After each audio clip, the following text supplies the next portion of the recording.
and an inquiry into promoting Scotland internationally.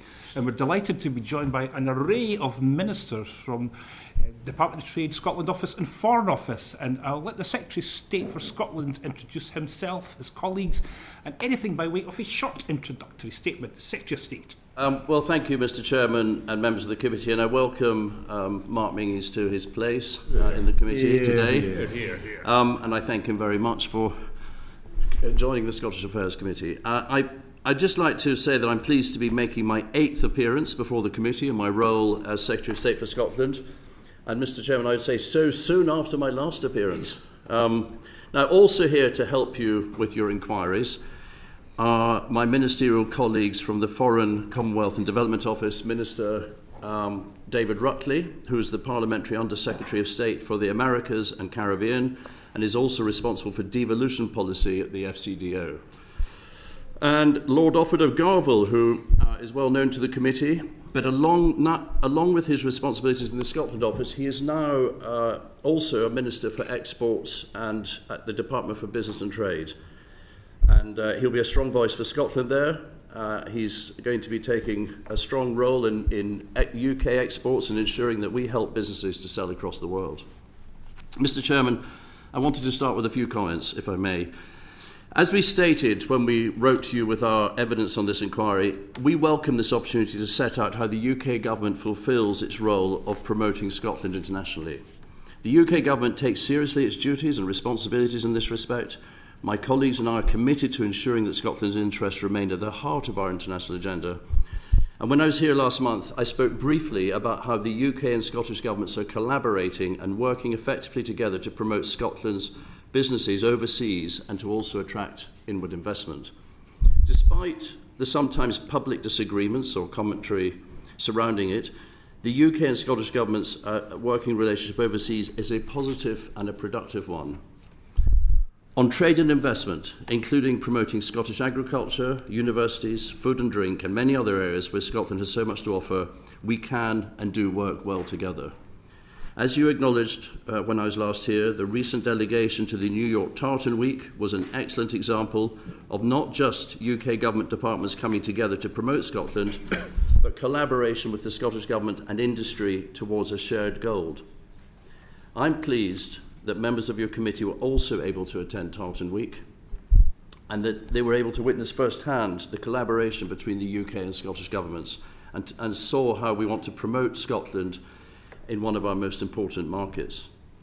UK government ministers engage regularly with the international partners to develop on the UK's ambitions and make the most of opportunities for Scotland and for the whole of the United Kingdom. For example, Minister Rutley recently visited the states of Ohio, Kentucky and Indiana. He attended the US Conference of Mayors, where he had conversations with delegates, not only on boosting UK-US trade and jobs, but also promoting Scottish sectors such as Scotch whisky, salmon and offshore wind.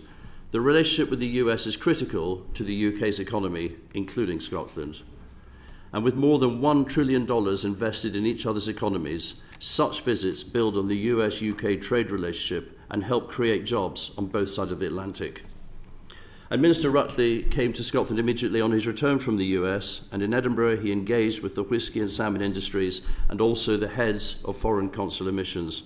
And he also met with Angus Robertson to discuss joint working overseas. Scotland Office ministers also regularly engage with our foreign partners in support of Scotland's interests.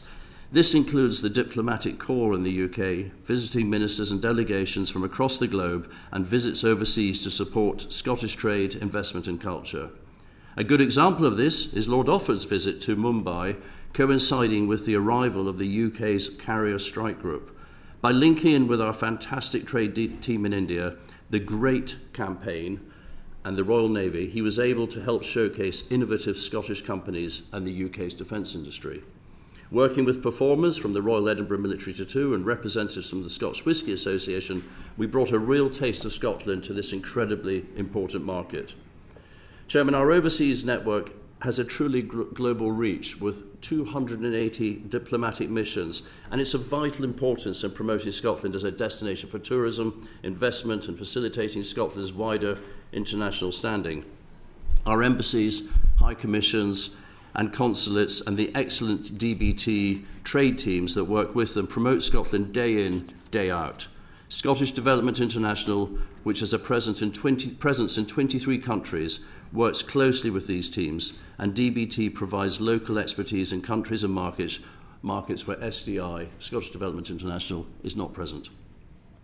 The recent announcement of a £200 million Japanese investment in offshore wind is a great example of our joint working on inward investment. I want to emphasise that the UK government wants to work with the Scottish government to maximise opportunities for Scotland, because that is exactly what people in Scotland want and expect from their two governments. It is only when the Scottish government strays into reserved areas that issues arise.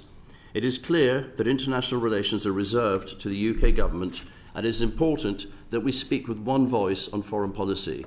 This benefits the whole of the UK and importantly provides confidence for companies looking at long-term investments in Scotland.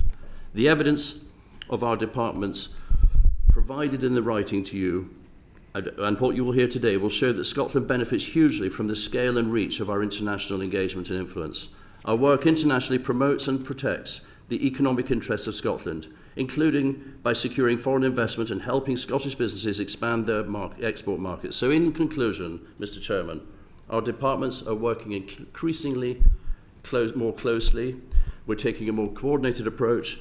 We're promoting Scotland internationally, and we intend to continue to do so. Thank you. And thank you very much for your opening remarks. And I think you're absolutely right. And I think what this committee's found through the course of this inquiry is just the level of collaboration and effective working together of both governments. I just wondered if you would agree with that. You know, like Scotland's in a fantastic situation and position. We have all the activity you've described from the UK government networks, but we have that added value that's brought by Scottish government activity through Scottish Development International and through the Global Scots Network. Is that something that you recognise, that we are in a very fortunate position, that we have got that added value? And do you think there's more that the Scottish government could be doing in order to ensure that Scotland's promoted internationally?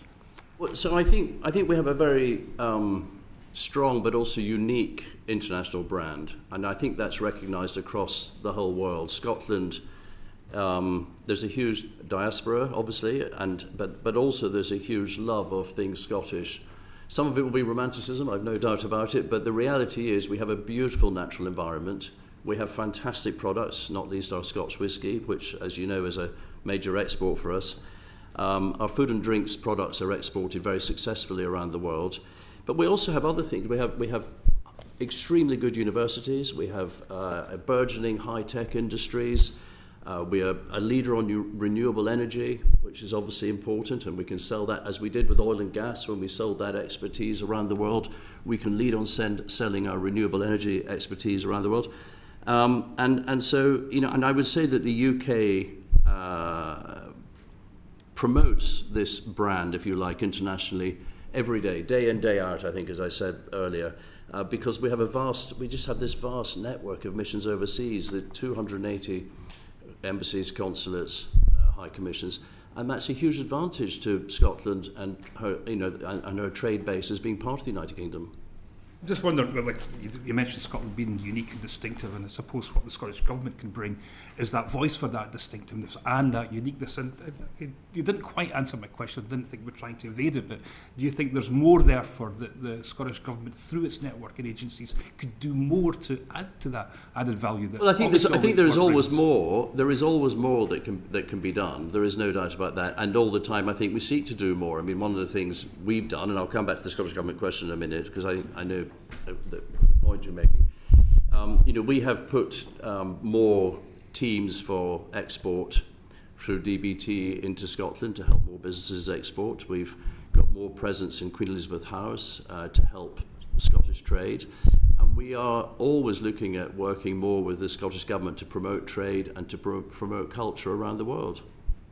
Yeah, so more would be better then. Is that?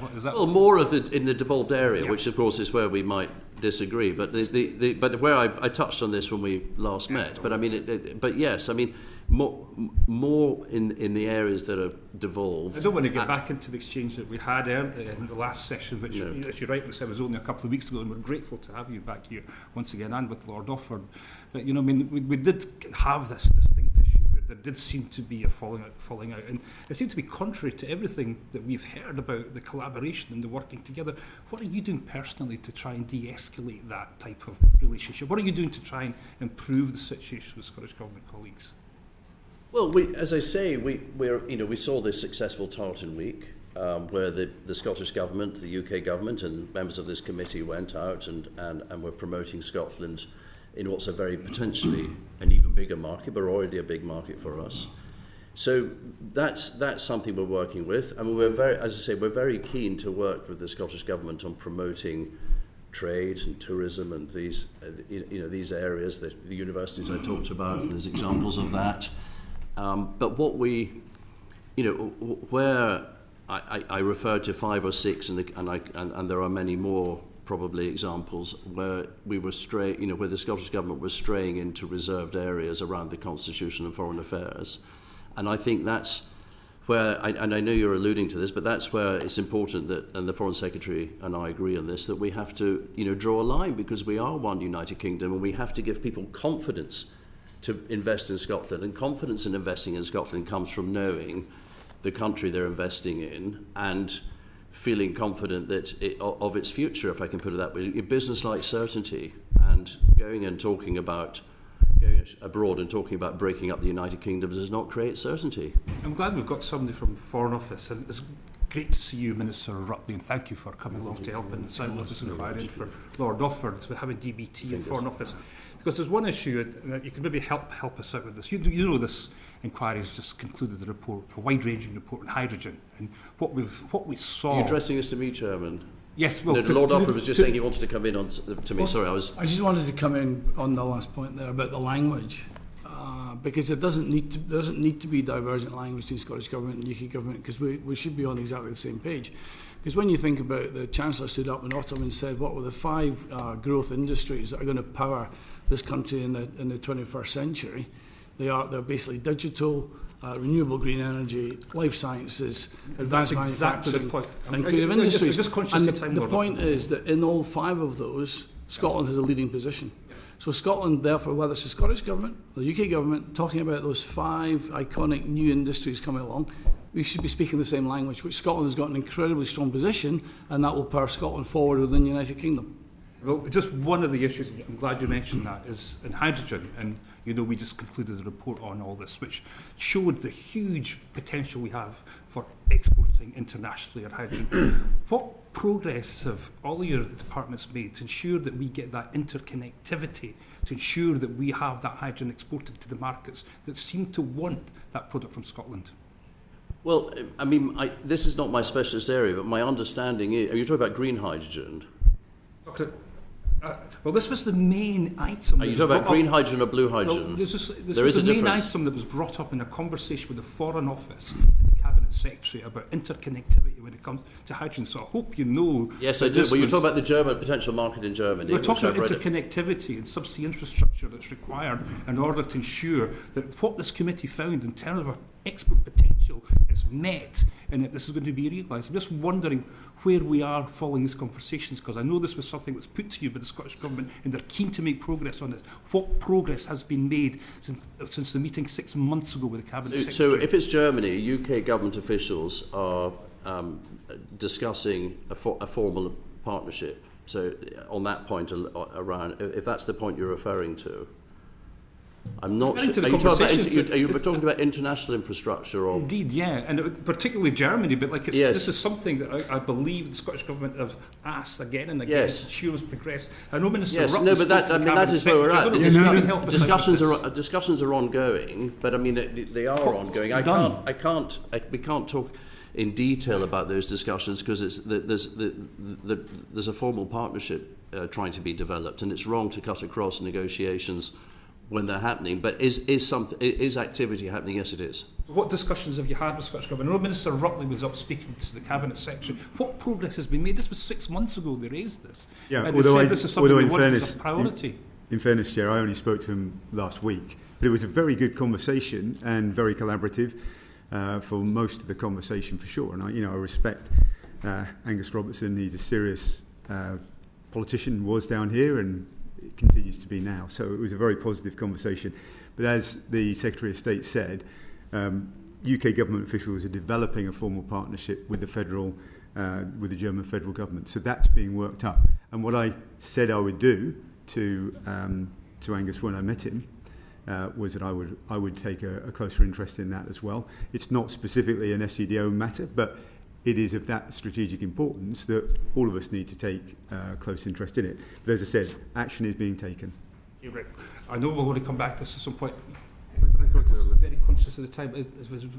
I was going to come back on the hydrogen thing specifically anyway, Chair, but it's a good time to come in with it now, because I was going to ask, I mean, as you say, Chair, we received evidence from Michael Matheson, who was the Cabinet Secretary for Energy at the time in the Scottish Government, and he talked at some length about the discussions that the Scottish Government had been having with the federal government in Germany, as well as the individual states.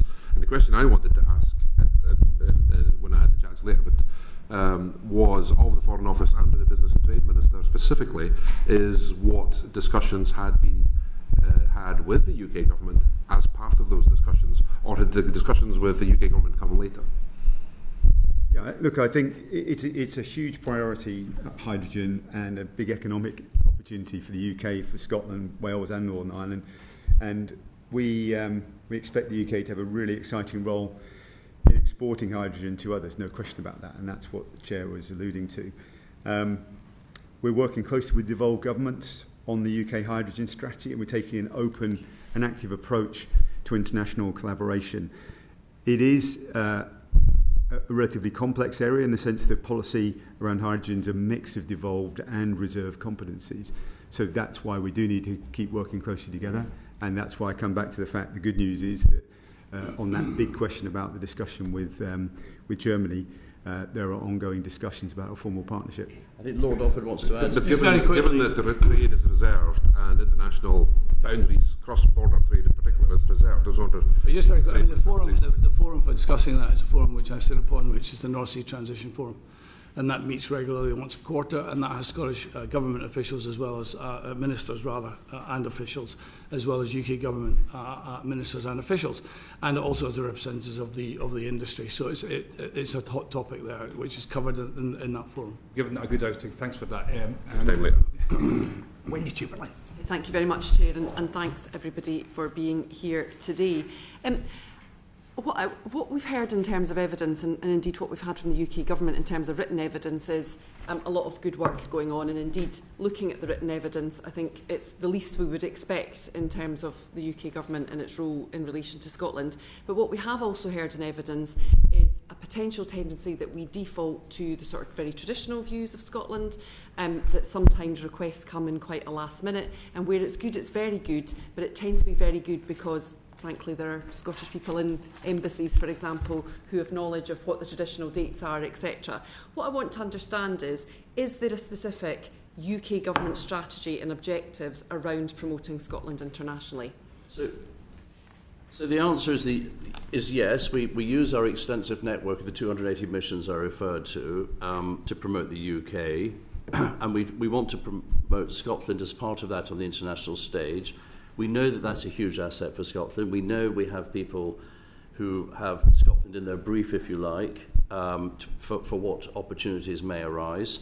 And that can be, I think, for instance, if you take foreign direct investment in 21-22, that led to over 4,000 jobs coming into Scotland. And is that part of a strategy to deliver that? Is there KPIs associated with that? It feels like we're taking opportunities, but we're not necessarily going beyond, not going beyond that, but thinking about what the next step is. Well, so it's been a bit of a movable feast. It's a fair question. So it's been a bit of a movable feast. I mean, also, for instance, there's also what we're doing with universities. The Chevening, Marshall, the Commonwealth scholars, etc., etc. There's working to bring those, and they bring benefits because they could well bring skills and talents that then will stay and be wired into especially high-tech jobs, and we are quite focused on high-tech. So is the answer, is there a strategy? Yes, the strategy is one of bringing high-tech businesses to Scotland that will bring high-earning, high-quality jobs. That's what we want to do. And is that happening in all 280? I suppose I was really impressed when we were in Washington as part of Tartan Week with the team that we met there. And frankly, that was because one of the leading members of the team was Scottish, and he understood that a win for the UK is a win for Scotland. I just want to be assured that we're thinking about how we do that everywhere else. So the answer is yes. I mean, the message is very clear that's and it's part of the levelling up agenda. Don't get me wrong; it's competitive. There'll be people pushing for the north of England, and of course, and it also ties in very well. And I mentioned in my opening remarks about the £200 million investment from Japan. Well, that's of course going into the Cromarty Firth Freeport area, and it's going to NIG from memory, and that level of investment coming in with the free ports is very important to us, and everyone's briefed on how to press that. Hopefully, investment zones. We're in discussion with the Scottish Government about having 2 investment zones in Scotland, which will have similar tax breaks to the free ports. And again, we would want people to be focusing high-tech businesses into those investment zones. As I say, our discussions with the Scottish Government are reasonably well advanced. There's some bits and pieces, but the investment zone formula will be the same as we're doing in England or Wales, and it will hopefully bring big opportunity for inward investment. And as I say, we want high-skilled jobs that bring good wages. Minister Rutley, can I ask, from an FCDO perspective, are you conscious of the question that I've posed? How do we spread that skills, knowledge, understanding of Scotland? I think it's a good question, and we do make sure that any of heads of mission or deputy heads of mission get, as part of their induction, proper training about what's going on in the different parts of the United Kingdom and what happens in the devolved administrations. But I just wanted to reassure you that obviously, there's big UK-wide targets around Race to a Trillion and pushing on exports, which I'm sure we'll hear about from DBT colleagues. But in the conversations I have when I travel, and I know that Mark Menzies is incredibly well travelled in his work as a trade envoy and done phenomenal work. But it's just a very natural part of the conversation. So, I was in Kentucky, and we're talking about bourbon. If you talk about bourbon, you talk about Scotch whisky, they're completely intertwined. Scotch whisky without bourbon whisky casks. You can't. It's completely integrated. Yeah. And so, when I came to Edinburgh, I went to the Johnny Walker experience. I don't drink, but even I was impressed by that experience. It was incredible. And, the bourbon whisky team in Kentucky wanted to learn from Scotland about how to do that. These are perfectly natural conversations. When I'm in the Dominican Republic, they talk about their love of Scotch whisky, and there's this sort of reciprocal trade with rum. If you're in Mexico, it's Scotch and tequila.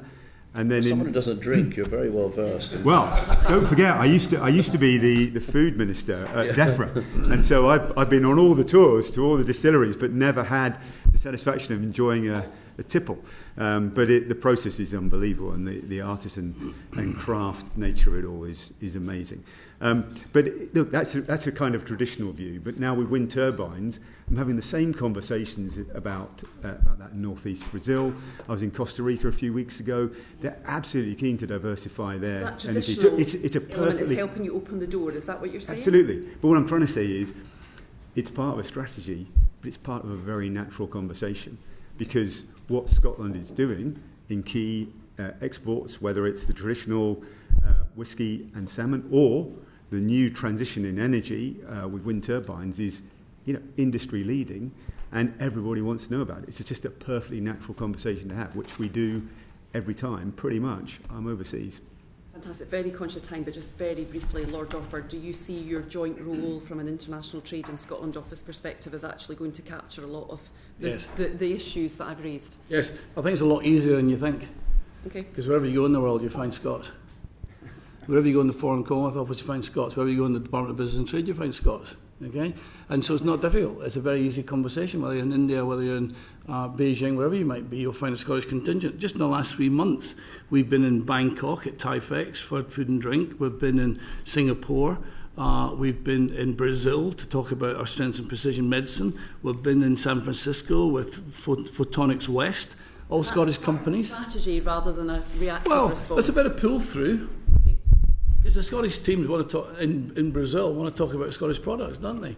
And what's really interesting is they want to talk about things like photonics, not just whiskey and salmon. Is that environmental scanning is happening? Yeah. This is happening. It's an ecosystem which works, and because the Scots are always overrepresented wherever we go, I think of all the countries in the UK, we shouldn't worry about this for the Scots. Thank you for that. Thank you very much. Jay Brock. Thank you, Chair.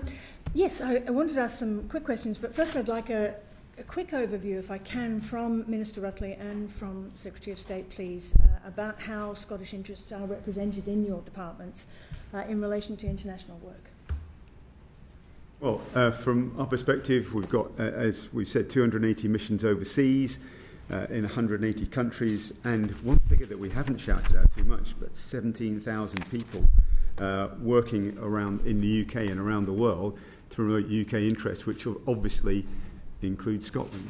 So there's an incredible platform there, which I think everybody would acknowledge that punches above its weight. And within that, I'll let Lord Offord be the judge, given his dual interests. But there's no question that Scotland, within that already impressive platform, does a good job of punching above its weight. Well, every stat you want, above 8% of the population. Whether we do, 30% of UK food and drink exports, whether we do 25% of renewable wind, whether we make 60% of Europe's satellites. I mean, we can go through the list if that's what you want to do, but I can just tell you that we Scots feel that whatever we do, we have to punch above our weight, and we do that every day. It's good to hear you being so positive, Lord Offord. Secretary of State. Well, so as you know, we press Scotland's case across Whitehall departments, and we work closely with the Department for Business Trade and with the Foreign Office. And funny enough, we're setting up a cross Whitehall delivery board, which I will be chairing. And that's to make sure that the UK government's work is aligned in delivering priority outcomes for Scotland, and to spot where the opportunities are so we can exploit them, particularly on trade and investment. Right, great. Look, I wondered, I certainly knew, I didn't know about Bangkok and some of the others that you mentioned then, Lord Offord, but certainly France, Spain and the US, I think, have been, obviously with Tartan Week, visited by Scotland Office ministers fairly recently. Those are also 3 of the 15 number 1 target countries for Scotland in terms of growing its export potential. I just wondered, can you tell us how your office coordinates these visits with Scottish Government ambitions and the work that's already being done there? So you talk about Scotland Office visits to those? Yes, Yeah. So what we do is we work with the Department for Business and Trade, and we know that the officials are linked into Scottish Government officials. We have Department of Business Trade officials in Edinburgh, and we coordinate where best to visit, where best to facilitate meetings, how best to use a minister at an embassy to get the right people in the room for meetings, potential investors. That's one of the things. It's one of the advantages of having a UK government minister in any location around the world is that the ambassador or the High Commissioner can invite interested parties to come and meet the minister and meet with other interested parties. And as you know, we often go on visits, as happened with the case with India would be a good example, where we take businesses with us, invite them to come with us at their expense, but to create the opportunity to attract inward investment. I see. Sorry, do you actually closely coordinate this with SDI or Scottish Development? Yeah, I just answered that. Sorry, yeah. Okay. I just answered that. But Scottish Government's involved in all of that discussion as well. well. But of course, and as I say, we want to, through officials, we try and make sure that we share the information on where the opportunities are, and we can best, if you like, score successes. Great. I noticed that Ruben Aiken from the SDI, regarding the new hub that's based, the trade hub that's based in the Scotland office, said that he thought the critical thing is that we don't trip over each other, and this is specifically in regard to the Department of Business and Trade, based there, or those representatives of that department, and that we're really clear about additionality. Are you satisfied that that's happening? Well, I mean, it's for the Secretary of State for Business and Trade to be satisfied. That's how. But I'm satisfied that we are using our 280 missions around the world effectively, that we are linked in with business, that we are doing our very best to enhance Scottish products. I've no doubt about that. And we are speaking to the stakeholder organisations. We've made available the exporting facilities that the former Department for International Trade, now part of DBT, brought to the party, but we also are looking for the inward investment opportunities, and that's why I think it's actually been very good for DIT and BEIS to effectively, in the breakup, you end up with business and trade under one roof, because on one side you're looking to, it's an important point this, because on one side, whilst you're looking to do exports and you're doing these visits and these trade missions, you are picking up the international trade opportunities coming the other way, the inward investment opportunities. So it's absolutely right that you have that all under one roof. Terrific. I'm very conscious of time. Are we really that short in time that everyone seems to be? You've been generous, giving us an hour and a half, but there's 3 minutes. Well, I said until we vote. Until we vote. All right, okay. Right. No, that was the point I made when I came in. But I think before we started, Yeah, I think which is still 4:30 though. But if we vote at 4:30, but if it's at 4:45, and we're here till we vote, if that's what you want. So I don't think there's any need to be rushing me along. All right, thanks very much. I don't want to rush you, Secretary of State. You're slightly, giving me the, not interested in that answer. I'm on to the next one. I mean, can I add to your point? Because this is a complementary effort. You use the word additionality. I mean, it works perfectly well. The UK covers 115 markets with 1,400 people. SDI have got 100 people covering 30 markets, 35 markets. And you had indicated you particularly targeted 15 countries. Well, there's more than that, actually. Right? But yes, you've got 35 markets, but you've got your tier 1, which is top 50. And then you've got the 8 missions that are within the embassy network. So therefore, something like France and Germany will be in the top tier. That engagement will happen through the British Embassy, which will work with the UK DTI and SDI working together. So if you talk to them, you'll find that they're working hand in glove. Okay. Could I ask about the potential tension between the GREAT campaign, which I think was referenced by one of our witnesses, and then the work that's being done by the Scottish Government to promote Scotland overseas? And I just wondered, the Cabinet Secretary for External Affairs, when he was here, praised the FCDO at Post and in London in the vast majority of cases for the positive relations and support. But he did say that GREAT... I think he called them excellent, actually. Yeah. Well, there you go, sorry.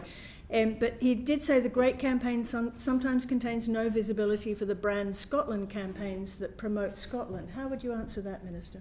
Well, it's a UK-wide campaign, but it shouts out Scotland. I mean, I certainly experienced that when I was working as a DEFRA Minister on food. I mean, clearly, Scotland's got an impressive amount of work that it does promoting Scottish food and other Scottish products, but there's a role for GREAT as well.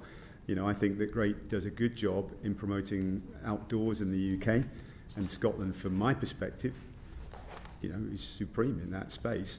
And so it gets a fair share of voice within that campaign. But, I think it's important. I realise there are different views across the border in Scotland and up north, and there will be other desires to promote that Scottish brand. And I think it's worked particularly well in the food space, clearly, when you see what's happened with whisky and with salmon. Well, indeed. And just lastly, could I ask, the Secretary of State obviously mentioned that the UK government's working in support of Scotland's interests, and you mentioned your time as Under Secretary of State at DEFRA, and we, of course, met during that time to discuss GIs, which were, I think, that was back in 1819 at some stage then, and something came some time out ago. So if it's a technical question, it's a different century. If it's a technical question, there may be a letter coming your way. Put it that way. Yeah. But I did want to ask, because there was an article very recently about the fact that British foods are still awaiting protected status in Japan. I think there are 14 Scottish GI products still awaiting for that. And Matthew O'Callaghan, the chair of the UK Protected Food Names Association, said they'd sought answers from the government but found it difficult to get a response. I think they have other priorities. We are left vulnerable. GIs are very important to many products in Scotland. The Secretary of State's nodding his head there. Yeah, I agree, Can you just give us an update on where things are with Yeah, that? well, look, it has been a long time since we've spoken about geographical indicators, that's for sure, in a very different context, as you'll remember. I'll take that away and follow up. It's important, absolutely. It's very important. I appreciate Very, that. very important. I get it, you get it, and I will follow up, and you know I will. All right, thanks. Excellent, thank you. Douglas Ross. Thank you, Chair, and good afternoon, Secretary of State and Ministers. There's a number of issues I want to look at. First of all, Secretary of State, when you were here just 2 weeks ago, in your evidence you said there were 5 or 6 examples where Scottish Government ministers, when they were abroad, raised issues of reserved competency. The Chair has written to you since then about that, but I wonder, to help our inquiry, is there any further information you could put in the public domain about that? Because when Angus Robertson was here, he gave the impression that everything was done above board, and he only ever responded to questions about independence, for example, and basically said any allegation of inappropriate use of time by Scottish Government ministers encroaching on reserved issues was false. Could you substantiate what you said a couple of weeks ago? Right. Well, I mean, I'm just one example. If you can. Well, no, I'll give you. I mean, I said 5 or 6, and I did obviously think about that and expect that question. I expected from the chairman at the beginning. I think he probably was heading in that direction, but we didn't quite get there. And it's a fair question. I mean, I am reluctant to get into the details of specific discussions that have taken place, because you'll appreciate they can be in sensitive areas with ministers and overseas government ministers and etc. But to try and give as clear a picture as possible, I do have, as I say, pre-prepared some answers to that, and I will rattle through them so there can be no, So the first one is in Washington, Nicola Sturgeon, who may be a person of interest to this committee. Nicola Sturgeon was clear that she discussed the Constitution with the US Deputy Secretary of State Wendy Sherman during a visit to Washington, D.C. in 2022, when she tweeted that she had, and I quote, discussed the situation in Ukraine and the resulting refugee crisis, the Northern Ireland Protocol, and the constitutional future of the United Kingdom during a meeting. In Paris, Angus Robertson, and this is a Scottish Government Freedom of Information release, which I have with me, but you can, it's easily attainable. During a meeting with the French EU minister, Mr. Robertson discussed the EU Erasmus scheme and the UK Turing scheme, and he commented that there was no, I quote again, no alternative other than Scotland to be part of the EU again. Such criticism of the UK policies clearly undermines our relationship with international partners. Poland, Ivan McKee. Mr. McKee said at a trade event in Poland that was attended by a European Secretary of State in a Ministry of Economic Development and Technology that Brexit was a mistake. He looked forward to Scotland joining the EU as a full member in due course and showing the rest of the UK the benefits of membership. And there are other examples, very briefly. There was a minister responsible for EU issues where Mr. Robertson described Brexit as a calamity, said it posed additional challenges for Scotland, not least because Scotland was pro-EU. At a St Andrew's Day reception in the European capital, Mr. Robertson said that Scotland would rejoin the EU as an independent nation and criticised the impact of the EU exit on student exchange programmes to Scotland. And finally, there are many others, as I say, in addition, in an FOI release at the end of November showed the Scottish Government offices overseas have been used to correspond with the EU on constitutional matters which are reserved. And again, that's freedom of information, so you can get hold of that if you need to. So there's 6 examples, which is what I promised you last time. And there are others that involve more sensitive discussions that were taking place. And as I say, what we want to do is to facilitate the Scottish Government on trade and culture and other things to go and talk to other governments, but not to go and talk about matters that are reserved, like the Constitution or foreign affairs. Or whether or not they want to have Trident at Faslane. These matters are reserved.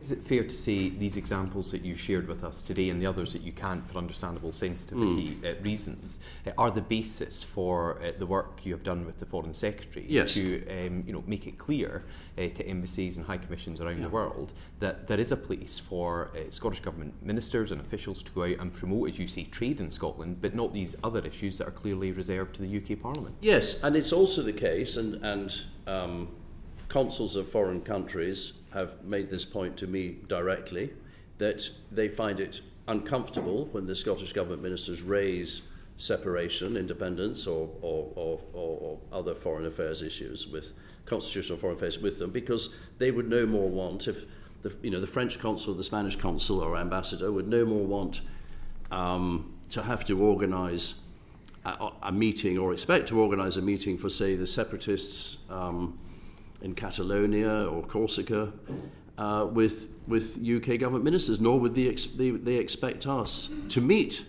with these separatists from other countries. So they understand that we are one state, the United Kingdom, and it puts them in an invidious position, and it's not appreciated. And can I move on, and either to you, Secretary of State, or Minister Rutley? The Chair asked in one of his questions about what you, Secretary of State, are doing to de-escalate the tensions between the UK Government and the Scottish Government over this. What have you seen from the other side in your engagement, either as Minister for Devolved Policy within the Foreign Office or as Secretary of State, efforts by the Scottish Government and their ministers to de-escalate I'll go tensions? first, and then you go second. I wanted to go in first. Oh, you go ahead. You're senior. No. Very seriously, you go ahead. No, I mean, the answer is that we've had a lot of pushback on it and no acknowledgement of these blatant breaches, if you like. But I think I'm trying to de-escalate it by working with the Foreign Secretary to create the clear parameters whereby we can all work together constructively. But we can't work together constructively when there's someone in the room talking about independence or rejoining the EU or other approaches towards foreign affairs, whether it's around refugees or whatever it may be that we disagree with, that there's disagreement on. And for that reason, I think if we can just all stick to our brief and deal with the things that are in the devolved space, then we can get on a lot better together rather than having this unnecessary tension. I'll hand over. Thank you. You're very well said. You put it better than me. But all I'll tell you is this idea of having somebody in the room, that's just standard practice. Whenever I go anywhere, there's somebody in the room. And many of you have been ministers as well. It's to ensure that there's coherence in message. I am capable of making a mistake, and they can help correct the record or give advice as required. So it's just absolute standard practice. And I think what we need to do is move on from whatever concerns have been raised around this to focus on the coordination, the collaboration. And the good news is that the Permanent Secretary of the Scottish Government, JP Marks, who I know from my time working in DWP, was at Abercrombie House on Tuesday, the day after I was in Edinburgh.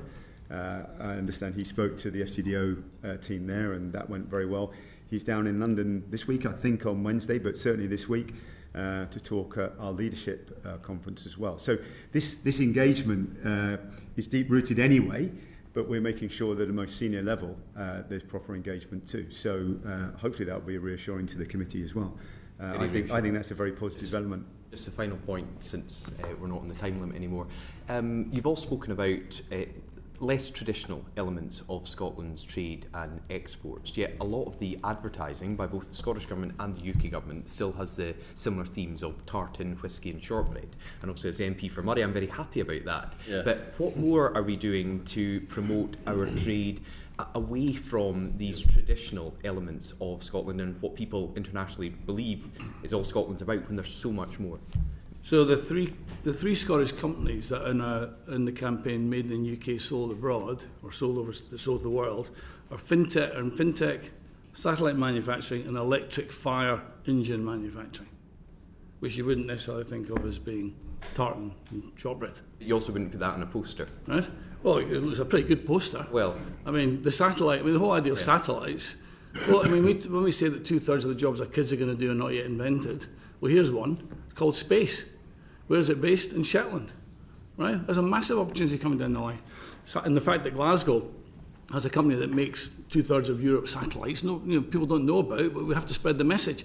So part of this campaign is to say, let's spread the message back to the 5 key industries of the 21st century. That fintech, between Glasgow and Edinburgh, we now have the second largest cluster in the UK, third in Europe, after London and Berlin. That means jobs at every level through the ecosystem. Life sciences, jobs at every level through the ecosystem, etc., etc. And so we've got a great opportunity to do that. And when we go and do our trade shows, as I said, the 4 examples I gave you in the last 3 months did not involve whiskey or salmon. Can I just come in on that question? Briefly. Very briefly. I was in Argentina, Buenos Aires, and had at least an hour and a half, 2-hour meeting with the energy minister who'd spent a week or just under a week in the UK, 2 or 3 days in Aberdeen looking at energy transition on wind turbines. There is huge interest, nothing to do with tartan or shortbread or all the things I like. Could I just briefly come back to what you said about these six examples? Yes. You described them as blatant breaches. I'd be disappointed if you didn't. It sounded pretty much like meagre fare. A tweet from Nicola Sturgeon, Ivan McKee saying Brexit is a mistake. Everybody in Scotland thinks, or most people in Scotland think Brexit is a mistake. So surely, I know this. No, the press will now be going through these in great detail. But come on, Secretary of State. You won't get any agreement. Anybody who's asked a question about Brexit from Scotland is pretty likely to say it's a mistake. No, I say you're not going to get any agreement from the panel on that. I mean, it's absolutely to talk about, as I pointed out, for her to talk about the constitutional future of the United Kingdom, her quote, not mine, that undermines Scotland as part of the United Kingdom, and I think we've had this huge fallout because of this. We've had that letter and a fallout in relationships because of. No, I give you six examples, and I said that wasn't exhaustive, and that remains the position. More, and I explained to you as well that there were sensitive discussions, minister to minister, and therefore they wouldn't be published because they're part of the Foreign Office's work. But it remains the case that there are no shortage of examples of where this is happening. And I think you probably know as well as I do that it's going on, because I've just given you plenty of examples that it's going on, and it is wrong to do it. It undermines Scotland's place. I'm grateful to that. And I'm pretty certain after you've given us these examples, people will be scouring through them now just to see what the impact and the damage that has done to UK relationships across the world. We'll leave it at that just now. Well, let's leave it at that. But let's agree that the important thing is that when the UK Gov overseas is promoting Scotland and working with the Scottish Government and SDI, that it does so in the areas that are devolved, because that's what the Scotland Act was set up to create, was for us to work together, and where things are devolved, the devolved administrations can set out to do them better. But when it comes to matters relating to defence, foreign affairs and the Constitution, they're reserved. And you will never find me giving any ground on that. I think we'll leave it to others to discuss whether it's blatant breaches or meagre fare. But we'll move on from that just now, and we'll hand over to Andrew Weston. Thanks, Chair. So, Secretary of State, you mentioned earlier that UK Gov was represented at Tartan Week for the first time since 2012, and indeed several members of the committee, including myself, were there also. And a number of witnesses that we've spoken to, particularly whilst we were over in the US, both at the embassy, I think, in Washington, but also members of various groups representing the diaspora, mentioned that they were unsure, perhaps, what the UK government's strategy is in terms of participation in events such as Tartan Week. What do you see as the purpose of Tartan Week, Burns Night, St Andrew's Day events for promoting Scotland internationally? Well, actually, that's more that is, because you've broadened it out. That's probably more a matter for the FCDO. But to me, the importance is to raise the profile of Scotland. To raise it goes back to all the great things we talked about. And Lord Offa's managed to add a number of other great things that Scotland has coming in terms of fintech and life sciences, etc., etc. But it's to and I mentioned about renewables and what we did with oil and gas in the past and led with the technology around the world following the experience in the North Sea. We want to take that renewables experience and sell that. And a good example of that, for instance, I know it's not Tartan Week, but it's still, Vietnam and the relationships that we've been building up there, and there's huge offshore wind opportunities in Vietnam, and Scottish businesses are being wired in through our network to the businesses in Vietnam to harness that opportunity. So what do these things achieve? For me, they achieve the platform in a less rigid way, so it's not come to listen to a lecture and be spoken at. It's a less rigid way of engaging with people, of networking people, but also of just of flying the flag and highlighting the opportunities and the great assets that we have. Do you want to add to that in any? Yeah, definitely. They're about creating goodwill, they're about creating active dialogues, and they're about creating these opportunities. And I think what we're particularly good at, whether it's in Scotland or in the UK more widely, is creating a sense of occasion.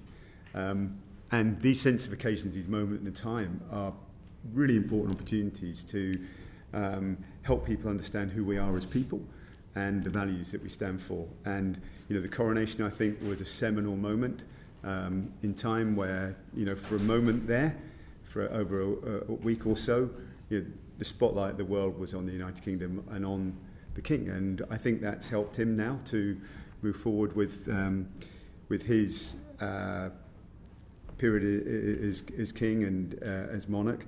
And that's what we can do well. Scotland does it really well.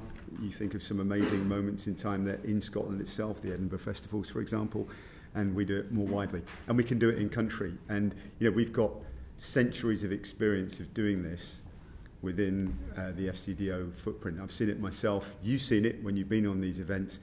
They can, at the drop of a hat, well, hopefully with a bit more time than that, put together an amazing event that brings people together, that convening power that we have with that amazing platform. That's why we need to make sure it's used for the right purposes. Can I just add that on that? So it's not just things like Tartan Week, which are obviously 25 years established, but it's also. I mean, I went to Finland. I met Fortum. They provide clean energy power. They subsequently energy from waste. They've announced that they will develop a plant in Glasgow, which will provide basically clean energy power to 38,000 households, and that's something that they hope to expand upon. So these meetings and pressing the case and building relationships with people, it's invaluable. And if you don't do it, someone else will. So, just with this section of my questioning, I'm particularly interested in how we use the traditional events to do that. So, right. Minister Rutley, I wonder if you were able to say how many events have taken place for Burns Night and St Andrew's Day held across the UK Embassy network each year? Let me just take a quick look. I know there's been a large number, that's for sure, particularly on Burns Night. Might be easier to list the ones that didn't. The reason that I ask is that we've had witnesses in the past, particularly, I think we had a witness in December from Scotland Food and Drink who said that, obviously Tartan Week is a separate entity, but that we weren't making enough of Burns Night and St Andrew's Day through the embassies at the moment. I mean, while Minister Rutley is looking through his notes, I can say that I did the St Andrew's Night in the Paris Embassy on 30th of November last year, and the Scottish Government will be doing the event. They've asked if they can have the embassy for the event this year, or we want to do it again, and we've said no, you must do it if you want to do it. And again, it's just how it is. But we will do one. We will do one somewhere else, but plenty others happen, and plenty of Burns. I know the Paris Embassy will do a Burns supper as well. I mean, does everyone? No, of course not every embassy will necessarily do everything. It's not that way coordinated, but there are a lot of events, and it's not just. I mean, it's back to Douglas Ross's comments about shortbread and tartan and whiskey. I mean, it's not just St Andrew's Night and Burns Night where events happen. I mean, I know, for instance, Minister Lamont's visit to Madrid didn't coincide with any of that, but he still had very successful engagement when he was there. So Secretary of State, could you tell us how much the Scotland office has spent on foreign visits in the past 6 months and on Tartan Week specifically? Well, I can tell you that I know the number. Minister Lamont's flights and accommodation for him for Tartu, it was 2,000. I can tell you this because I got a note of £2,140 and 30 pence. We like to watch the pennies. But as to whether or not I have everyone's visits and costs and expenses, I can write to you if I don't have. Actually, I can't. I've got one page. So, India, Lord Offord £1,906.50. Good value. Finland and Norway, I was referring to a minute, £477.43. I stayed in our embassies, so that was my cost of my flights. And very successful it was too. Denmark and the Faroe Islands, Minister Ian Stewart, £1,086.18. Lord Offord went to Iceland, £1,453.37. I went to, as I told you about, I did the visit to France, and my ticket return was an open ticket, and it was £500. Spain, Minister Lamont, you want the detail? You get the detail. Spain, Minister Lamont, £1,055.92, and I've just given you the figure for Minister Lamont to go to New York for Tartan Week. So what is the... things you stumble across in your pack, eh? Indeed. A very open-ended question, I suppose, and you've referenced some of the examples of this already, but what is the value to the Scotland office of these trips, would you say, into Scotland, indeed, from these overseas visits? So I think I've probably answered that question, and so in the interest of time, I won't repeat what I've said. But I think it is huge. I don't think you can encourage inward investment and facilitate the meetings for other people who want to meet, if you like, to do trade in the embassy, which takes everything to a higher level. You can't do all that unless you do it in person. You've got to build those relationships. And I listen, this is the same for the Scottish Government on projects they have, and that's why I think it's absolutely right that they make full use of the 280 missions we have, and that's why we encourage it, because you've got to get out there, meet people, sell the story, encourage the investment, tell them why we've got a fantastic workforce, we've got a wonderful country, a high standard of living. You'll be able to employ the people at the skill sets you need. Come to us because we have all that to offer and more, and that works. And just coming back to your point about Burns Night, excuse me, the most memorable Burns Night was... Are we doing this, everyone doing this, or just you? well, I wouldn't say for... No, I'm talking about last year. Don't tell you about my most memorable Burns Night. Please bring back to order. But was at the Rothera research station in Antarctica, where 140 people attended, 50 Scots, and the rest were from a whole raft of different places. We've had similar Burns nights, well, not quite as cold as that, in Vienna, Wellington, Barbados. To receive a fuller list if it's available. I've got at least 12 here, and I know there are more. Each of those embassies lots of Burns nights. There's been lots of Burns nights. Each of those embassies will pay for those themselves, and for them, it's a UK event. For whatever reason, the English don't celebrate St George's Day, as you know, the 23rd of April, which is also the birthday of Shakespeare and also the death of Shakespeare. We make sure that we have 3 bites of the one cherry. The English only have 1. They don't celebrate it. So actually, it's a major cultural event for the British Embassy, wherever they are in the world. It happens to be Burns and St Andrews Night. They pay for it themselves, and wherever you go in the world, everybody wants that invitation. Thank you. So just final question then, turning back to you, Secretary of State, on Tartan Week specifically. What plans are there for future engagement with Tartan Week after re-engaging this year, as it were?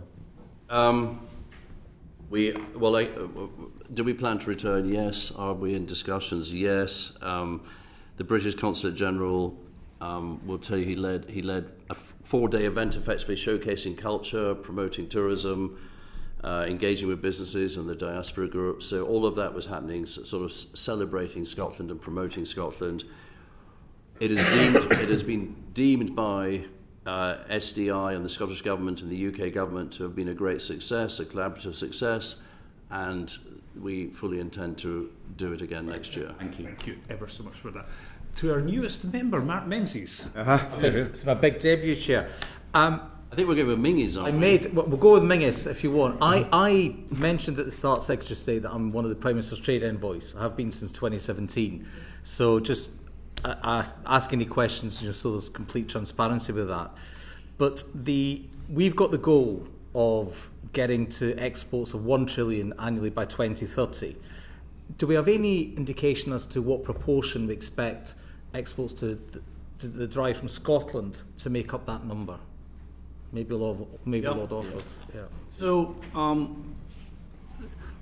the answer to that question is that we, in terms of our exports, we overperform in places and underperform in places. And I think it's always good to celebrate our successes, and it's always important to recognise where we underperform so we can do better. clearly we overperform massively in food and drink. It's a third of the UK. But actually, if you take that away, if you look at the whole of the United Kingdom, 10% of companies are exporting. In Scotland, it's only 4.5%. So that's too low. That's below my 8%. That's below the 8% threshold. So part of the plan to get to the trillion has to be not just the achievement of a high value number, because that you can do that by focusing only on the largest companies. Just to be clear, 40% of our exports come from less than half percent of the total set, the big companies, and 6% of our exports come from the SMEs, 250,000 SMEs. The big focus that I'm bringing into the Department of Business and Trade is to make sure that we get to this number by pushing the SME agenda, because that's where 80% of the people live and work. And we want to create an economy where we've got higher wages and more productive companies. It turns out that companies that export are better managed, higher margin, more productive by 20%, and pay higher wages by about 7%. So the big focus in the Department of Trade is now to push for the SME agenda, and that's where these new industries come in. The Scottish industries like the fintech, like life sciences, like space, satellites, etc. Because we're very strong in the traditional salmon and shortbread and whiskey. That doesn't in a way need any help. What we need to do now is really push the new industries through to get that number up, to get our 4.5% of companies up to the 10%. Yeah. And I've got to say, I mean, again, I've witnessed firsthand the work that is done to support particularly satellite industry in Scotland. And I don't know whether they're still referred to as Clyde satellites, but when I first engaged, that was what they referred to. And I didn't see anything that was about, this is just about Scotland, this is about a UK success story. And people rode in behind to make it work and help them support them. Can I just also ask what specifics are being done in order to really drive those growth sectors, so that like the space and the high tech and maybe also the fintech sectors? Is there anything particularly we're doing in order to really drive those areas where Scotland we expect to overperform in, and the already great success stories that we have? So one of the great benefits that we have in Scotland, and the reason why we are front and centre now in those 5 key sectors, is because of our higher education, particularly our universities, where we are 3 of the top 100 in the world. And so that is pushing that, and we are the big issue. The issue we know, those of us who live in Scotland know that we've got a reasonable track record of startups. The big issue is how we scale up, and the way to scale up has to be exporting, because the domestic market is too small. And so what we have to do is get those emerging companies to market. And there's a whole series of tools being developed at the moment by DBT. So there's things like the Export Academy. There's things like the Export Support Service of your first-time exporter. So we talk about, for example, the CPTPP, which we need to stop talking about because it's a bit of a tongue twister. But it's countries like Mexico, Peru, Chile, Malaysia. Okay, so we want to be saying to these companies in Glasgow, have you thought about exporting to Malaysia or Peru? And they thought, well, how do you do that? And the issue is, if you know anyone who runs an SME, switches on the PC at 8 o'clock in the morning, switches off at 10 o'clock at night, and they're fighting hard to get through the day. And if you said, by the way, do you think about exporting to Malaysia this week, Mark? You'd say, you're having a laugh. I'm just trying to get through my day. I'm trying to get my stuff through Felixstowe, right? So the question is, how do we get the Department of Trade now plugged into these businesses to give them... We've got all the tools. We've got the export finance. There's money available. There's a network available. We've got the export champions available. I'm going with the Secretary of State for Business and Trade tomorrow to County Hall for an e-commerce launch of an e-commerce convention, where we think we can target an extra 70,000 SMEs, first time that they'll export, because e-commerce is obviously the way to introduce new companies to the export market. So our job, therefore, is to facilitate the increase of trade through the SMEs, to get SMEs into markets. Because the one thing about the SMEs whose products, they don't realise sometimes how valued they are around the world. Made in Scotland, sold abroad means a lot to a lot of people overseas. In Vietnam, in Mexico, in Peru. There's a hinterland in Chile. Chileans want made in Scotland, made in the UK. So there's a great opportunity for us at DBT to get really focused with the single market, the border. We're going to create one single point of border, trusted trader schemes, cut down all the friction of getting trade. So that's going to be the big effort for me in the next 18 months. Brilliant. Yeah, can I just come in briefly, Chair, if that's okay? Because I'd just like to acknowledge the work that Mark's done in Latin America as the Minister for the Americas and the Caribbean. He's been a trade envoy for a little while. This is 2017. Long time. Working in 4 countries, in Colombia, in Argentina, in Peru, and also Chile. And, you know, the work that he did, particularly on Scotch whisky tariffs in Argentina, was awesome. And, you know, shows the work that can be done. So I think he'll be a real asset to the committee in terms of helping to see how we can promote Scotland within the UK context, that's for sure. And I think what's also worth looking at in terms of these non-traditional areas is looking at the Atlantic Declaration that the Prime Minister was able to secure in the US last week. Really important on issues such as critical minerals and supply chains. As we look at the geopolitics of geopolitical environment that we're working in now, looking at security of supply chains is going to be key. Our relationship with the US is going to be absolutely profound in that and central. So that was a real step forward, and Scotland will be able to clearly benefit from that as well, from the tech sectors as well. Just one final question, Chair. And again, this is maybe directed more towards Minister Offord, but could also the Secretary of State.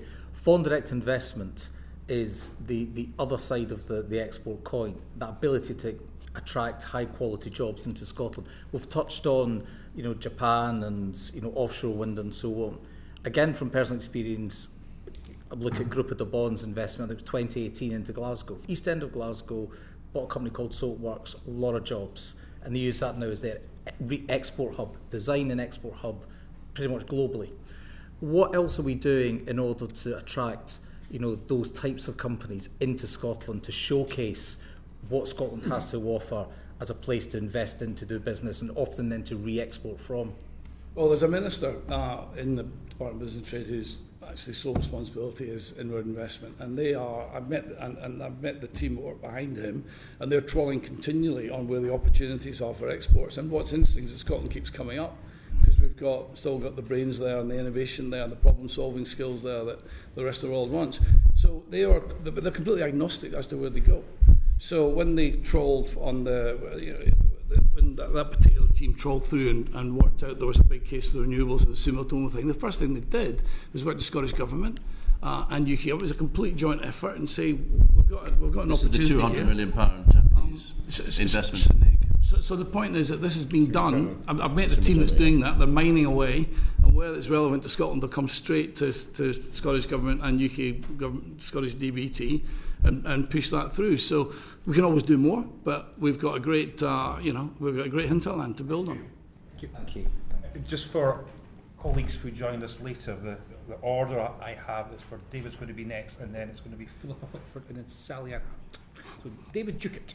Thank you very much, Chair. A couple of questions, very, very quick sort of questions for the Secretary of State based on some of his earlier comments.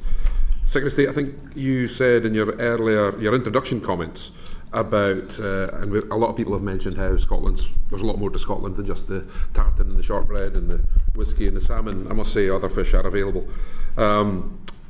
You mentioned the energy transition, and I know there's lots of focus on what we're doing with the renewables, and you mentioned being able to sell that expertise in renewables like we used to with oil and gas. But of course oil and gas is still going to be very much part of the transition. One of the things that came up quite a lot when the committee visited the US a few weeks back was this idea of how do we actually do the transition. So would you agree that it's not just about selling renewables, it's not just about continuing to sell oil and gas, but would you have anything to say about how we actually sell that process of actually making the transition happen? Is that something that you've come across, or maybe Lord Offord might have more to say? You take it if you want to. I'm happy to take it, because Robert Gordon University is all over this. And when I was at COP26, I went along to the Net Zero Technology Centre, who had a seminar, and it was via Robert Gordon's and Net Zero. And basically they plugged into Calgary, they plugged into Perth in Australia, they plugged into Berlin, they plugged into Houston, they plugged into basically all the energy hubs.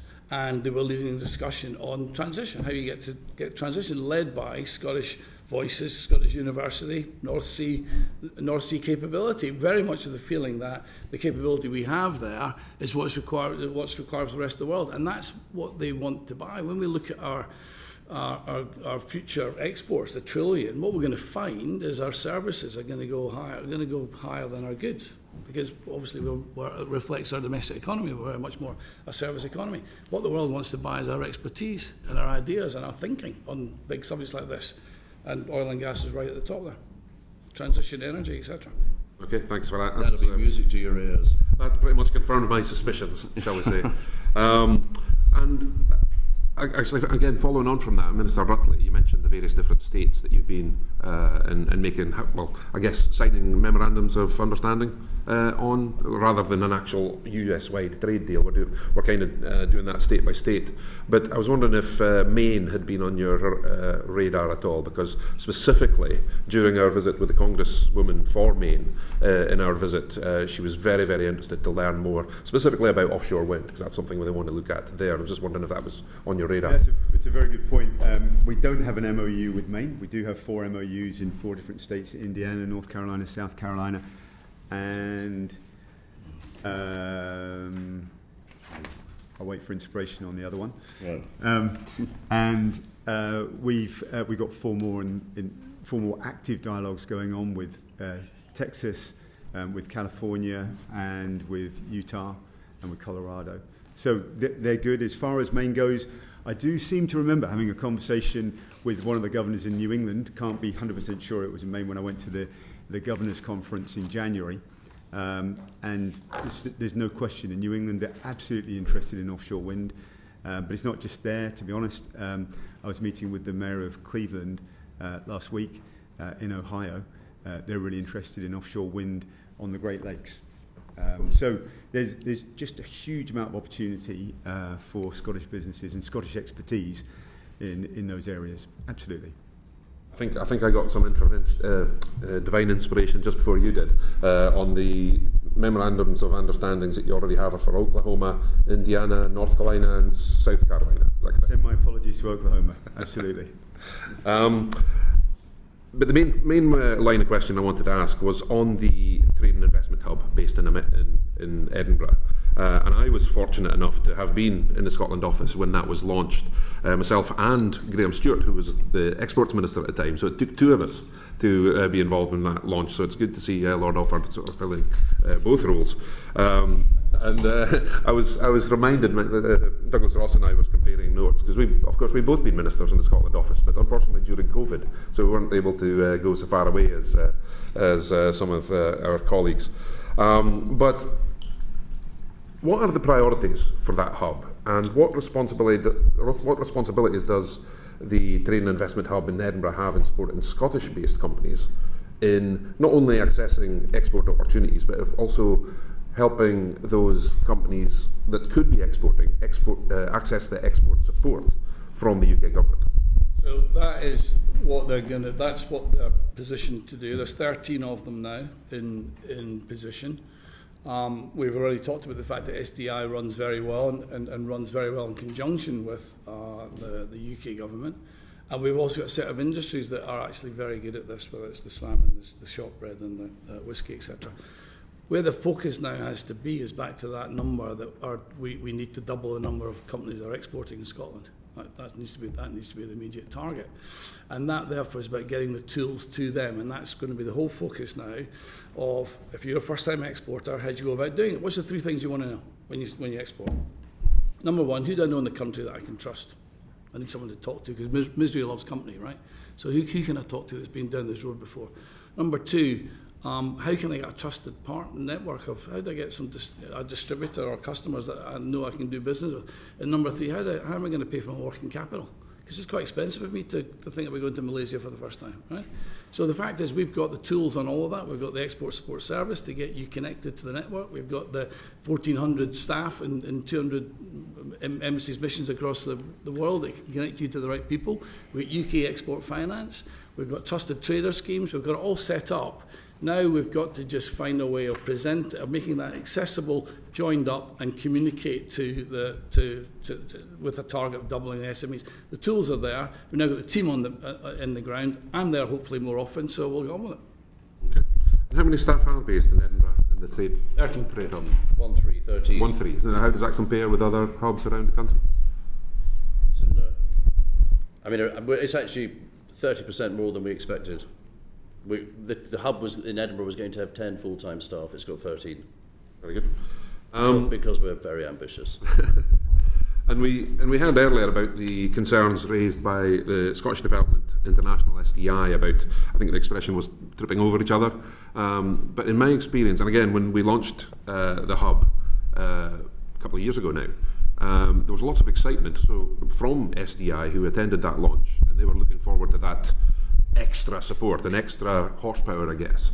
So what steps are you taking to make sure that SDI, the Department of Business and Trade as it is now, and the Scotland office, and everyone works together in the most effective way? Well, as I said, when it comes to the Tier 1 countries, it's the SDI have targeted their top territories, and that's based effectively on where the existing exports are. But, we just signed this new deal, the CPTPP, right, with the 11 countries in the Pacific Ocean. Trump took the US out of that.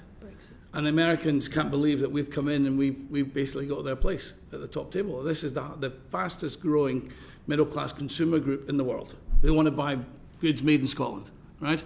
Now, that is where the UK government has got reach. SDI does not have reach in Chile and Peru in the same way as it does in France and Germany. So we're not tripping over each other. We're actually working to our strengths. Where we are together, we can be additional and complementary. But we have much bigger reach, as the Secretary of State mentioned, in Vietnam. There's opportunities in Vietnam, or there's opportunities in Finland. The world's a big place, right? And we've got to get Scotland to the world.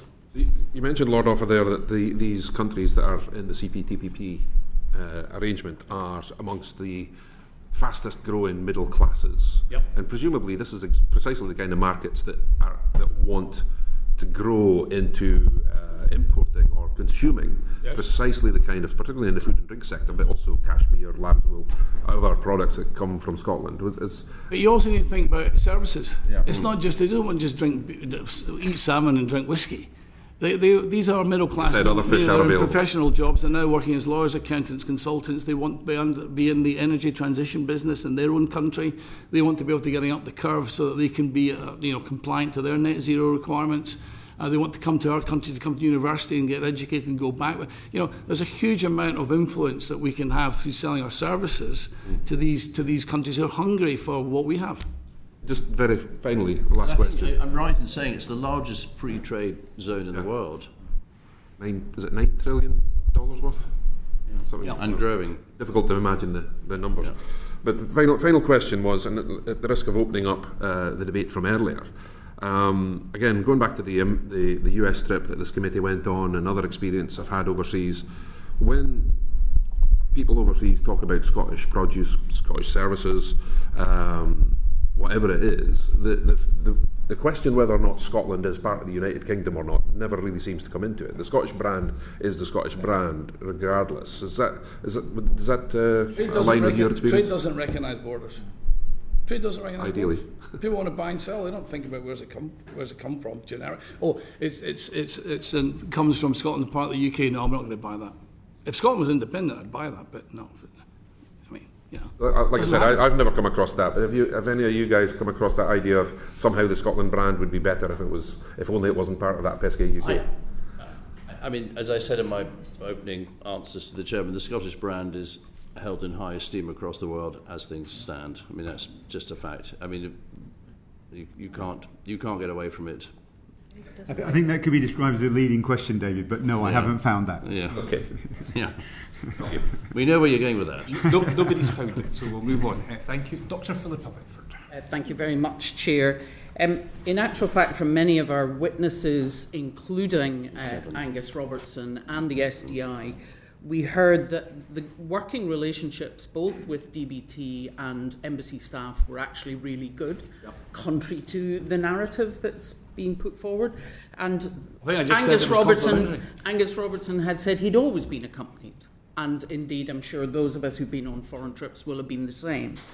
But Reuben Aiken of SDI did highlight that what he described of the knowledge of Scotland's industry sector is a mixed bag. And I would say from many of the reports we've had was variability. So some embassies absolutely fantastic, very well wired in, using the events that were talked about earlier, but also knowing what you describe as modern Scotland. Mm-hmm. So what kind of training do heads of mission and embassy staff get in not just Scotland, although that's what this committee is on, but here's the strengths of Scotland or Wales or whatever in the modern world, not just some cliche that you might know about. Absolutely, and I think we did touch on this a little bit before you came in. But no, absolutely fine. So what's happened, what happens is that our heads of missions, our deputy heads of mission get trained on what's happening from a foundational perspective across the devolved administration areas and different parts of the UK. And certainly pre-COVID, they spent time in those different parts of the UK as well, and in Scotland, Northern Ireland and Wales. And that is beginning to happen again now, and obviously we'd certainly encourage that. That's key. So that's part of their induction. And then ongoing... Does that include industry, or is that just visiting the parliaments of the three? Well, that should include industry as well as other areas. I mean, certainly in terms of my engagement. My understanding is it does, but I can check that for you. That would be good to know. I will, But certainly just to reassure committee members, there is... certainly there is at least engagement going on with the devolved administrations, but it should be wider, and I think it is wider, but I'll confirm for sure to the committee. And, you know, that's to ensure that there is an understanding of what we get away from the stereotypes of the different countries and that we move things forward. But I'd also just like to highlight, as Lord Offord's made the point, I think also the Secretary of State, that diplomats are drawn from across the whole of the UK. And it is interesting to see. I don't know what it is. I think there's something in the water or in the blood in Scotland. But we've got some very senior diplomats working in our network from Scotland. If you don't mind, I'll just read out a few because it's very impressive. Kirsty Hayes, who I've worked with, British Ambassador to Argentina, first class. We've also got Gareth Bailey, Ambassador to Egypt, Roddy Drummond, Ambassador to Bahrain, Fiona Ritchie, High Commissioner to Malawi, which is an important country, obviously, the Scottish relationship, and also the Ambassador to Somalia, Azerbaijan. I go on. And I think what that says is, first of all, Scottish people, Scottish talent is engaged in our diplomatic network, but they also make sure that going forward, that view of what Scotland is today, or indeed Wales or Northern Ireland, because it's important to highlight that the ambassador to Berlin's from Northern Ireland and our ambassador to France is Welsh. So that's great to see that their influence will not just talk about traditional stereotypes, but the future of each of these nations as well. Well, as I'm from Northern Ireland and Jill Gallard is a fantastic ambassador, then I will celebrate that. But it's this business of variability, and that we've heard in reports, we've heard it from different witnesses. So that's fantastic. You've got so many Welsh, so many Northern Ireland, so many Scots. But surely the promotion of business and trade shouldn't depend on, oh, good, you have a Scottish ambassador, that means Scotland gets promoted. So how do you change to consistency? And if you're writing to us with what that initial training is, if you could maybe let us know what kind of frequency are there meetings and updates so that they're kept up to date with how the devolved nations are evolving, so that their sectors are being promoted. I mean, Scotland's second only to London in foreign direct investment. So in actual fact, the promotion of SDI, the Scottish government, etc., are doing something successful, but exporting is critical. So how do we actually improve that? Because of those stats. You're absolutely right. And because of those stats, we make sure that it's always at the top of the agenda. And I think it's this week, certainly, our High Commissioner from India to India is now in Scotland to make sure that we can promote Scotland to the Indian markets more readily as well. There's a huge amount of work that's going on. And one of the things that we mentioned before, again, I don't think you're in the room, but the Permanent Secretary to the Scottish Government went to meet with the FCDO staff in Abercrombie House in just outside of Glasgow. So they were able to hear more about his thoughts, and our leadership team from across our footprint across the world who are meeting this week will also be hearing from the Permanent Secretary in London as well. So just to reassure you and members of the committee, there is ongoing engagement. I'll get back to you on the specific point you asked. I think Lord Offord Lord wanted Offord, to... yeah, I would like to ask Lord Offord anyway. Because the point you make about exports, increasing exports, absolutely spot on. We'd like to ask him a question. Lord Offord, you were talking about, and I don't think anyone would disagree with the wish to increase exports and not just foreign direct investment. But during Brexit discussions, it was highlighted that exporting to the EU for an SME was almost like an incubator for exporting. It was your first baby step at doing it. So do you not think that there's now a bigger challenge and a bigger effort that has to be made to get a small SME to literally suddenly be looking at South America or India when it used to be they could just post something across and build a micro business up into a significant export? Yes, no, I would say two things about that. Number one, it's contrary to some reports, we're actually still trading with Europe, and it's actually 50% of our total exports. It's still harder than it was before Brexit. I'll give you the number. Last year, I mean, we had a big bounce back last year, which tells you it's a post-COVID recovery. COVID is a bigger factor here than Brexit. Okay, that tells you that. Okay, so in for the whole of the UK, we increased our exports by 24% year on year. Exports to Europe are down in Scotland, 15%. In Scotland to EU, 28%. So Scotland's done better than the rest of the UK selling to Europe. So I don't recognise that it's all suddenly got difficult to sell to Europe. Numbers don't back that up. I'm sure all MPs will have businesses who have had to reshape their business because they do fall prey to rules of origin that they have, or they've stopped. How well have they done that? But some of them whiskey and salmon still takes jobs out of my constituency if they open a centre in the middle of Europe. Yes, but here's the second thing, which is that we've been, I would argue that in the last 40 years, we the Scots have been too focused perhaps on Europe. We need to get back to where our great-grandparents used to be. Why does around it need the world, to be in Latin either America. I mean, Martin knows we've got a huge presence in Latin America, hinterland. India, when I went to India, people said, "Oh, welcome back. We haven't seen you for a long time." Why does it need to be either or? Germany was trading massively with China inside EU. It's not either or. It's not either or. We are in a great position that we have both. We want to have our cake and eat it. We want to increase our exports with the EU. We want to go to the parts of the world we haven't been to for a long time, like Malaysia, like Chile, like Mexico, right? And we can do both. And I would say that as a new company exporting, actually, there's some advantages of going straight to these companies through the e-commerce. The whole world's changed because of digital, right? So to be able to go direct to Malaysia, because you've got some product that works for Malaysia and target that might actually be your best first step than trying to get to France. Well, there's 5 other Scottish companies competing against you. Why not go to Malaysia? That's the answer. I think we're just going to have to agree to disagree about the impact of Brexit. Thank you very much, Chair. I do think the numbers. I think the numbers will speak for themselves. Well, exports are down 15%. So they're not. They're just not. And in terms of where we are versus 2018, we're now flat. We're below, a little bit below in goods, and we're ahead on services. But 63% of Scottish manufactured goods actually goes outside, half to Europe, half to the rest of the world. Yeah, so if we're down on goods, then that's impacting. But our services are going right through the roof. So it's a balanced scorecard. But a company that's a goods manufacturer doesn't suddenly just become a... But they've now got access to a much bigger market, Philippa, than they had before. And it's our job to get them there. It's our job to get them there. People have to agree to disagree. Thank you for that. Sally Ann Hart. Thank you, Chair, and good afternoon to our panel. The integrated review in 2021 described the UK as the soft power superpower, our soft power being rooted in who we are as a country, our values, our way of life, and the vibrancy and diversity of our union. How would you define Scotland's key cultural or soft power assets on the international stage? I'll go over to you, David, first. Yeah, thank you. Well, I think there are some truly outstanding areas, such as the Edinburgh festivals. When I was in Edinburgh on Monday, I met with a group with the British Council of Scotland, and it was impressive to see the strength of the universities that were there with the University of Scotland, but also shouting out was those amazing festivals in Edinburgh. So I think there's a lot more that can be done across the network, but also helping people appreciate those opportunities as well.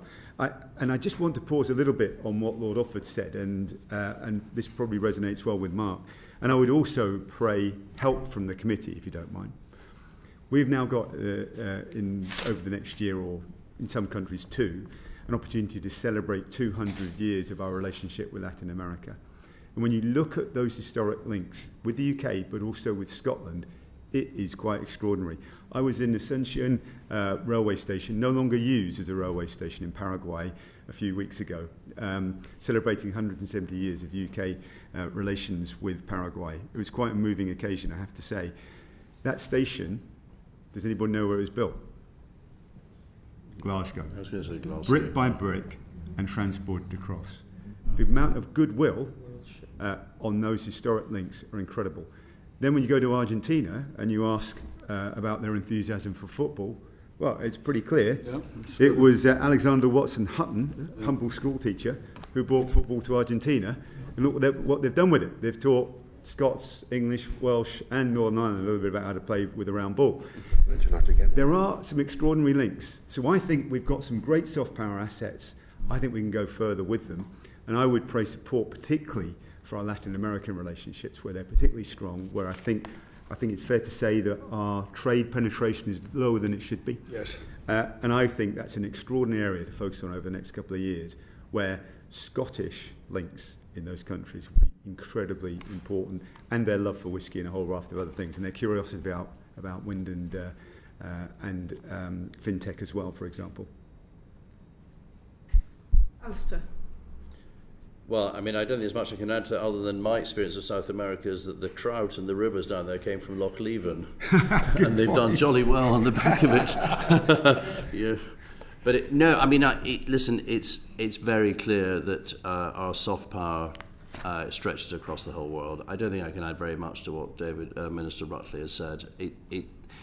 The diaspora wants to hear from us. People want to do business with us. They trust us. They like our culture.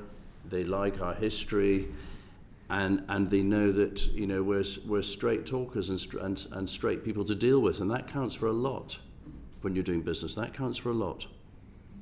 Lord Offord, do you want to add anything to what your colleagues said? No, I just wanted to say that when we went to Mumbai for our visit, the first overseas visit I did, we managed to turn that into a 100% Scottish event. It was meant to be, I think it was before I was in DBT, and it might have been a Department of Trade event. We managed to turn it into a complete Scottish event. We took the Scottish Whisky Association with us. We sat down with the politicos in the state of Maharaja, where Mumbai is, and we know that on their return they cut the tariff from 150 to 75%. I mean, it maybe wasn't directly linked, but it certainly didn't. We took the credit, though. We took the credit. Yeah, it certainly helped. So I think, as we've said before, we don't need to oversell this. I think we're overthinking this. Wherever you go in the world, if you're Scottish, you're welcome, right? And that New Zealand, Australia. Yeah, Canada. I mean, the links are deep.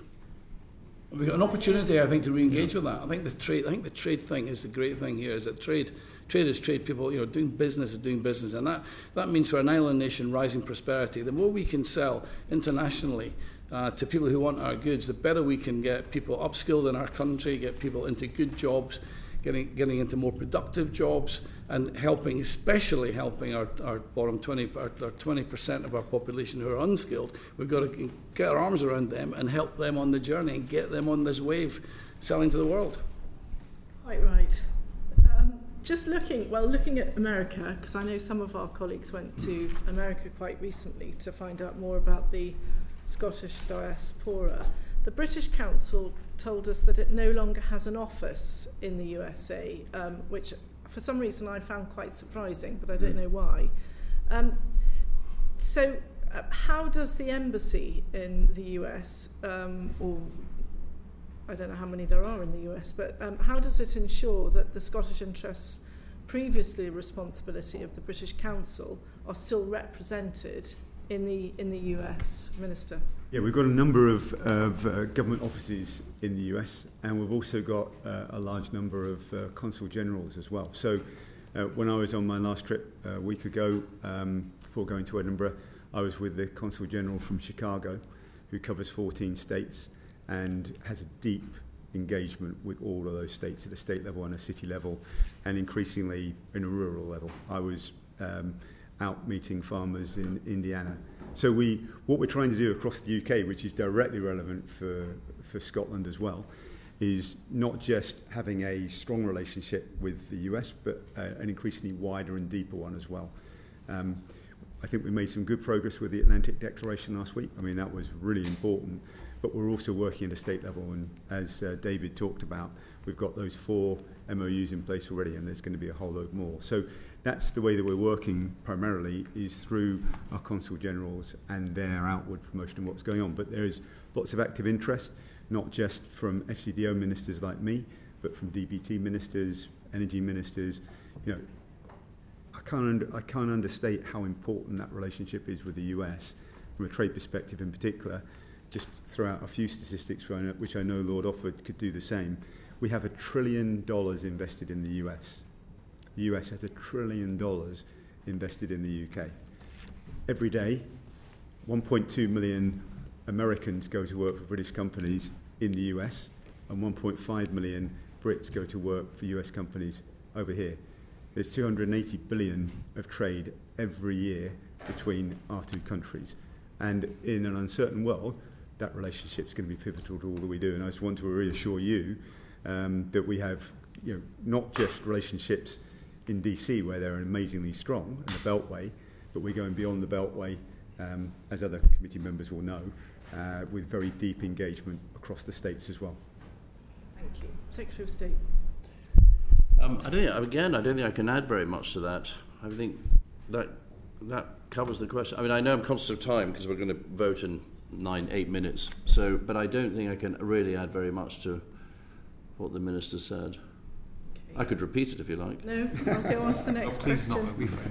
What importance do you place on engaging with international politicians and political caucuses who've got an interest in Scotland? Is it different to engaging with politicians and caucuses as regards UK, or is it all in one? I'll answer that one. I mean, we put a huge emphasis when we do our overseas visits on meeting international partners, but also international policy makers, and that's also very important, and also parliamentary groups. When on the visit I mentioned earlier to Paris, I met with the Franco-British Parliamentary Friendship Group, who have a strong interest in Scotland.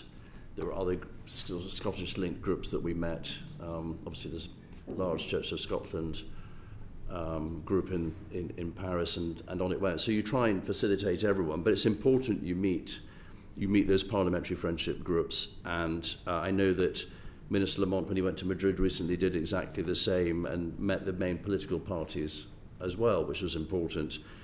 I think I mentioned earlier I met the Foreign Minister and the President of Vietnam very recently, and we talked about the huge trade potential and pressing the services that we can offer to help them with their offshore wind plans, which are enormous as they reduce their reliance on coal following COP26, and that's proving to be successful. The Scotland office in Edinburgh, Queen Elizabeth House, will be, I think it's next week, hosting a delegation from the European Parliament, members of the European Parliament, delegation from there. So there's just a whole lot of things going on all the time, and it'll be no different with DBT engaging or the Foreign Office engaging. We all want to, if you like, spread the network as far and as wide as we can. And you work together? Absolutely, yeah. Well, I mean, the civil service across Whitehall and into the Scottish Government officials and SDI is very joined up. Okay. So I know we've talked a lot about export, increasing export and investment into Scotland. Yeah. But I just wanted to very briefly touch on tourism. Tourism is actually a really important industry to this country as a whole and to Scotland. So just want to know what steps the UK government is taking to promote Scotland as a destination for international visitors. Does it need to promote Scotland? Obviously, it's got a very good reputation of its own. Yeah. So what are you doing? Well, obviously, Minister rightly referred to the cultural festivals, the Edinburgh festivals being enormous in all of that. They're regularly promoted by the Visit Britain team, but they work in conjunction with the Visit Scotland team. And they're trying to pull together not just the promotion of those festivals and the Highlands and Islands and Edinburgh and Glasgow and all that. It's not just about tourism itineraries. It's about getting the message across that Scotland is a beautiful country to visit, has a lot going on at all times of the year, and so it's not just a summer thing. We want people to come, and we've got opportunities to ski. We have wonderful hill walking. We've got endless. Our coasts have got endless things. You can kite surf. You can the list of things. Sea kayak, and we could keep going. We could keep going until the bell goes, but we won't do that. But the opportunities in field sports and other things, fishing. I mentioned the trout earlier from Lochleven. The opportunities to do things in Scotland are enormous, and it's important that Visit Britain operate in conjunction with Visit Scotland, so that the budget, and no department's budget is limitless. We know that there's a finite amount of money you can spend, but it's important that money is spent wisely and effectively, and that's very much our thinking. I don't know if anyone wants to add to... Just very briefly because of time, but all I would just say again, in Kentucky with bourbon industry, they're really keen to connect in with whiskey. That I think that tourism journey around whiskey is important for a lot of people, as is golf. We could go on. Yes, we can. And I try not to. I try not to mention golf. But we excel at golf. Order. Very big question from Villa. Yes, just to follow up to what you were saying, Secretary of State, about the Edinburgh festivals and how big they are about drawing in tourists. But Shona McCarthy, the Chief Executive of the Fringe, and Buster Howes of the Edinburgh Tattoo, Shona McCarthy said the organisation was not solicited for input, ideas or contributions by the UK government for international events other than the British Council, which we've just heard is no longer in America. And Buster Howes described his experience of engagement with the overseas network as uneven at best, and certainly described a lot of last minute, oh, here you are, could you rustle this up at some ridiculous timescale? Yes, but did they mention how they got on with Visit Scotland? Because, as I said, Visit Britain works hand in glove with Visit Scotland, but the go-to organisation would be Visit Scotland for these events. You know, what we were talking about, embassy events, large events that would promote tourism as an event.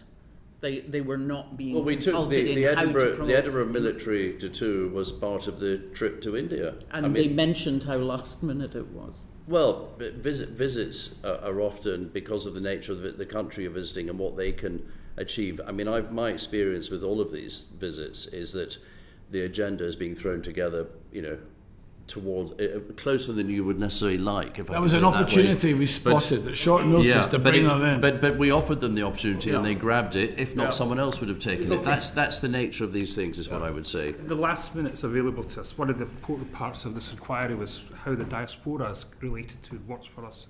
And what we found, particularly in New York, was a very enthusiastic Scottish diaspora who sometimes felt neglected, didn't feel they got the resources they required, were going cap in hand to various UK, Scottish government just to be supported in certain initiatives. Yeah. What are we doing through our embassy network to ensure that we are relating properly to the diaspora? I know the Scottish government's published a strategy and how to explore how UK diplomatic missions can help deliver it. Have you had these conversations with Scottish government? Could you maybe just, in the 1 minute or so it's available to us, just tell us what you're doing to work on this huge resource that we've got working for Scotland? These are our megaphones out there who could speak up Scotland and could tell exactly what's happening. So what's happening? Well, I think New York Tartan Week was great at bringing together various diaspora groups, including St Andrew's Society, American Scottish Foundation, New York Caledonian Club, and others. We know Chicago Scots, and that's just in the US, and then we look more broadly. So there's clearly good work that's going on already, and I would just say that I think there's also more work we can do, and I look forward to working with the committee on that through our network. What could I say to the trio of ministers? Thank you ever so much for your input today. I think there's a couple of questions you're going to get back to us about, which we'll be grateful to in the future. But thanks for your time and taking all our questions again today. And for this afternoon, order. The proceeding has ended.